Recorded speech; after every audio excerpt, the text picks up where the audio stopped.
everyone, welcome to this tutorial. Today we're going to work on a spring scene together. Are you ready? Okay, let's just start with the initial sketch with an HB pencil. We use this pencil because of its very light and pale effect on the paper. If you're using a pencil that has a harder core, it's better to use minimum hand pressure so that your lines will be pale and delicate. Follow my hand movements, simply draw a tree and add the branches and the ground, and now we're ready to make our color palettes ready. The first step is adding a drop of water on the color pans we're going to use to make them ready.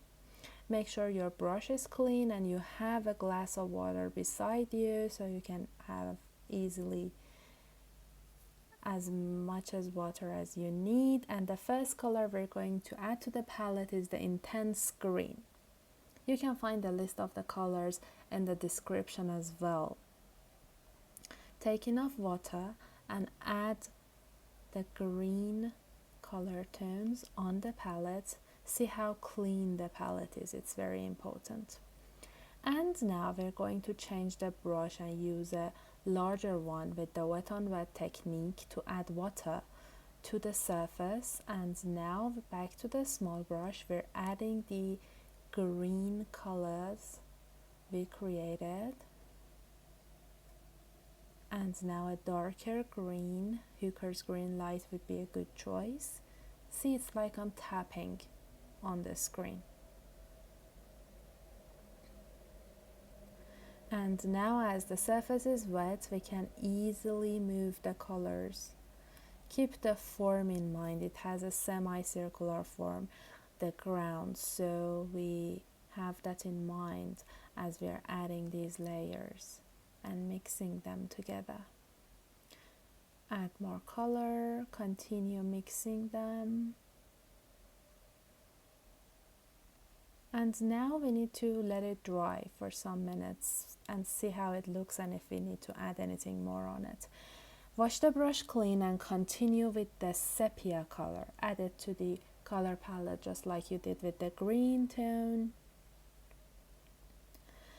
And also burnt umber. We're creating the brown color combination for the tree trunk.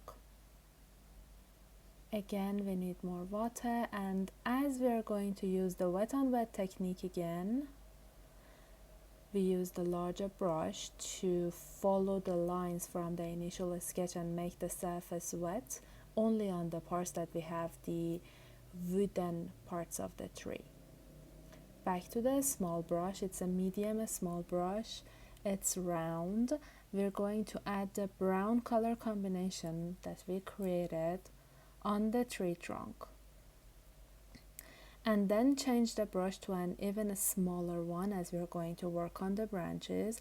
And for some minutes just look at my hand movements. See, I start firmly at the beginning and let go of the line at the end, following the sketch carefully. Look at my hand movements. You can always pause the videos and apply the techniques in the way that you've seen them, but what matters right now is observing my hand movements, how vertically I'm holding this brush so that I can add these lines as delicately as possible. Then use a bit of more hand pressure to connect the parts. And now back to creating colors. We need to mix alizarin with another red tone so that we can create our own unique pink tone. We're going to use cadmium red dip. Take as much as color as you need because we have the tree covered with all these blossoms, cherry blossoms, so we need enough color. Don't forget water, we don't want it to be red, we want a pink tone. And back to the big brush, a round brush number 8 would be a good choice. We're going to use the splattering technique. Look at my hand movements. See how I'm holding the brush, tapping it on my finger on the areas I want these color spots to be. And now with the same brush, round brush 8, we're going to create some forms. Do not be really concerned about how they look. What matters is mixing them, blending them, and creating forms similar to the blossoms. Follow my hand movements and notice that the brush actually has water in its bristles. It helps it move better on the paper because the surface was dry when we used the splattering technique, so we need water in our brush to move freely.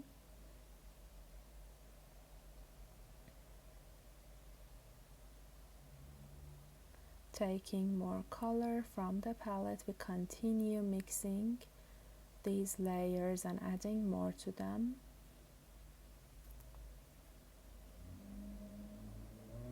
Try to work on different parts of the tree at the same time and fill it up with all these beautiful blossoms. Take more alizarin, mix it with more water on your color palette and splattering them again. You see, it's the same technique. And there is one thing, if you ever made a mistake, immediately use a dry tissue to lift off the colors. And now we continue observing and mixing the color spots we added with the splattering technique. The next step is using a small round brush like this one and taking the darker brown color combination we already have on our palette to continue adding to the branches and also the second layer on the tree trunk and the branches we already have drawn. The small brush here helps us work as delicately as possible. It's very important because these branches can become really thin. We can make the ones we have already drawn bolder, and we can also add more to them. Use the very pointed and sharp tip of this small brush to work as delicately as you can.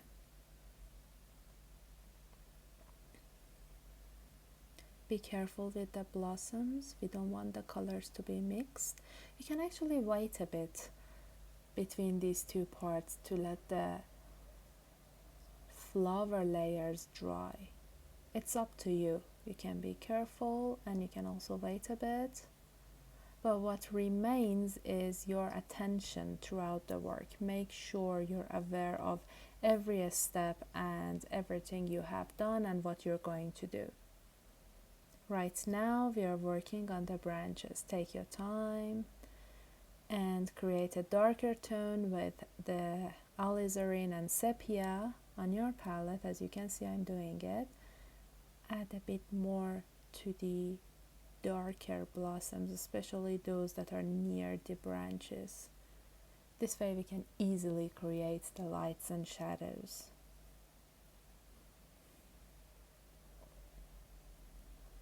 Pay attention to my hand movements. It's like I'm just tapping with my brush, very gently, shaping the flowers one by one. Another important point to be mentioned is having both the darker and lighter pink and red color tones on our work. The key is that having them all together helps us add more depth and dimension to the work. Also, we can show how many flowers there are on the tree and make it more beautiful. It's based on your preferences, but it will be super beautiful if you do it in this way. See, I'm tapping. It's simple, gentle tapping to create the forms, and they already look like those beautiful blossoms, don't they?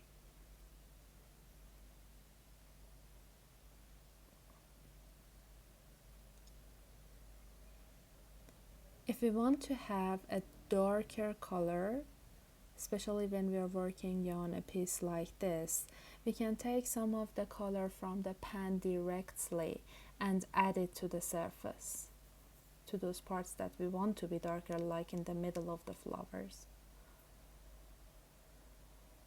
But make sure you're working delicately with the sharp and pointed tip of the brush. Let me give you another hint.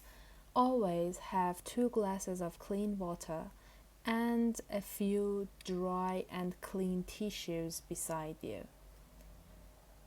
This way you don't need to constantly go and get the stuff you need. You have all them around you. Back to the round brush number 8. We're going to make the colors for the sky ready. We need a blue tone and we are going to use the Prussian Blue. And now with the clean brush, wet the surface. We're using the wet on wet technique, as you have guessed. And as I said, if you made a mistake, just use a dry tissue immediately and lift off the color. Now it's time to add the Prussian Blue on the sky. You see, as it's wet on wet, it moves easily across the sky. Consider some clouds on the sky as well and leave them white. Move it gently between the branches. We don't want our colors to get mixed. Although the flowers and the layers we added with the red tones have dried somehow, but still it's better to be careful. Down here as well, we can add some more layers to the background. Gently move the tip of your round brush. More of the blue colors here.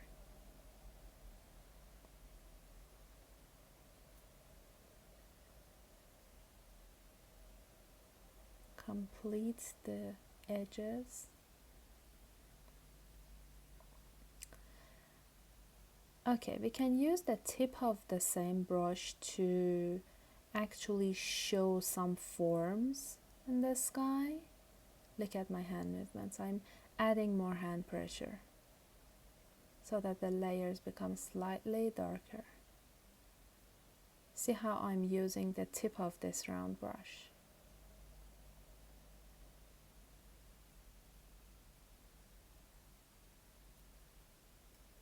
Move delicately in these parts,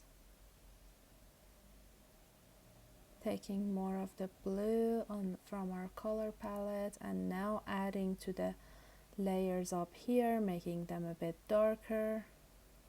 Let your eyes wander throughout the work, see the different parts and see where you need more layers. It's a work in progress. We need to let our eyes move all across the paper and add more layers as we move on.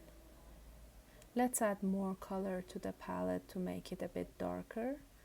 When the amount of color is more than water, it can become darker, so we can add them to the layers.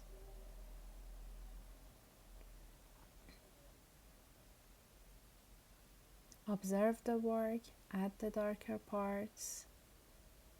Observation is a very powerful tool you have in your hands. Observe the work, analyze the process, see all the different parts, the general parts, the smaller parts, all the details. Try to see them all and add them one by one. And now back to the tissue, we are lifting off some colors. Make sure you point the tissue directly on the color spot you want to take off. And now back to the small round brush. We're going to emphasize the form of the tree trunk even more. As you know, we can use the brown, the very dark brown color combination we made out of mixing burnt umber with sepia. And the reason we're using the small brush is its delicacy that allows us to add these very thin lines. Right now I'm emphasizing the lines we already have. Look at my hand movements and repeat after me. With the very pointed and sharpness of this brush that you can see, it's very small. I'm adding these layers, I'm emphasizing them. We need to go back to the different parts of the work and add more to them. In case you are wondering, right now we are using the wet on dry technique as the surface has somehow dried and the color we're adding is wet.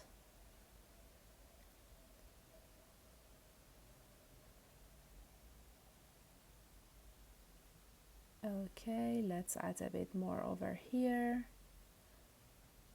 And now we need a bit more of our alizarin to emphasize the form of some of these beautiful cherry blossoms. I'm using the same small brush because I want to work as delicately as I can. These flowers are very small, so we need this small brush to work on them. And one more time, we are using our round large brush and the splattering technique, but this time with the green color combination we already have on our palette. In case you forgot, it was made out of mixing intense green and Hooker's green light. You see, these small touches add a lot of beauty to our work. Let's add more green. Tap gently. And this is it. Simply we drew a very beautiful spring piece together with our watercolors. Right now we just have to give it some time to dry and then we can take it. Thank you for watching.